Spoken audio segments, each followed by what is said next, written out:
అభివృద్ధి చెందుతది. అభివృద్ధి చెందినప్పుడు ఏంటంటే, అభివృద్ధి చెందాలంటే ఒక 100 మంది బాగుపడితే అభివృద్ధి చెందుతది. ఇప్పుడు 1000 మంది పోయి 10 మంది బాగుపడడం అభివృద్ధి చెందడం కాదు కదా! దానర్థం. అభివృద్ధి చెందాలంటే 1000 మంది బాగుపడాలి. ఒక 10 మంది పోవాలి. కానీ ఇక్కడ 10 మంది బాగుపడి 1000 మంది పోతున్నారు. 1000 మంది పోయినప్పుడు అది అభివృద్ధి ఎలాగవుతది? అభివృద్ధి అన్నప్పుడు ఇంక చాలా చాలా ఇంకా అభివృద్ధి చేయాలంటే ఇప్పుడున్న స్టీల్ ప్లాంట్ ఏదుందో వైజాగ్ స్టీల్ ప్లాంట్ డెవలప్ చేసుకుంటే అభివృద్ధి చెందుతది కదా!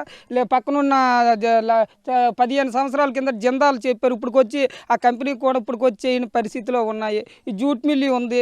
దాన్ని అభివృద్ధి చేసుకుంటే అది డెవలప్ అవుతది కదా! అభివృద్ధి అనేది ఉన్నవి డెవలప్ చేసుకుంటే అభివృద్ధి అవుతది తప్ప కొత్తగా తెచ్చినవి చేయాల్సిన పనేం లేదు.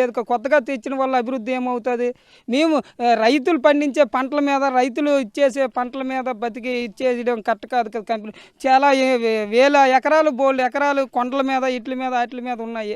ఆ భూములేవో అవేవో తీసుకుంటే బావుంటాయి గానీ రైతులు పండించి, రైతులు నివాసం ఉండే పూర్వం నుంచి గత కొన్ని వందల సంవత్సరాల నుంచి నివాసం ఉండే ఇల్లుల మీద, ఈట్ల మీద ఇలా పడడం కరెక్ట్ కాదని మా అభిప్రాయం.